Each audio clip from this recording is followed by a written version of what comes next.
Iran ও যুক্তরাষ্ট্রের মধ্যে চলমান উত্তেজনা চরম সীমায় পৌঁছেছে। মধ্যপ্রাচ্যে মার্কিন সংশ্লিষ্ট স্থাপনাগুলোতে ইরানের হামলার তীব্রতা বেড়েছে বহুগুণ। সাম্প্রতিক আক্রমণগুলোতে আগের তুলনায় বেশি সাফল্য পাওয়ায় কুয়েতে অবস্থানরত মার্কিন দূতাবাস কর্মীদের মধ্যেও আতঙ্ক ছড়িয়ে পড়েছে। বিষয়টি ওয়াশিংটনেও জানানো হয়েছে।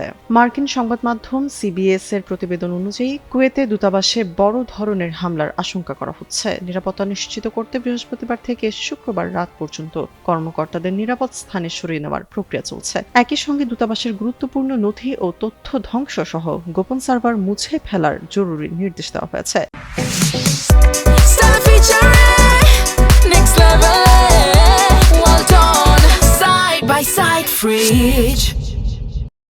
দুজন মার্কিন কর্মকর্তা এই খবরের সত্যতা নিশ্চিত করেছেন। কুয়েত সামরিক বাহিনীর মুখপাত্র জানিয়েছেন, ইরানের ড্রোন ধ্বংসের ফলে উপর থেকে পড়া ধ্বংসাবশেষে একটি গাড়ি ক্ষতিগ্রস্ত হয়েছে, তবে কোনো প্রাণহানির ঘটনা ঘটেনি। স্থানীয় প্রশাসন সবাইকে সর্বোচ্চ সতর্ক থাকার পরামর্শ দিয়েছে। এদিকে ইরান সমর্থিত একটি ড্রোন ক্যারিয়ার জাহাজে পাল্টা হামলা চালিয়েছে মার্কিন সামরিক বাহিনী।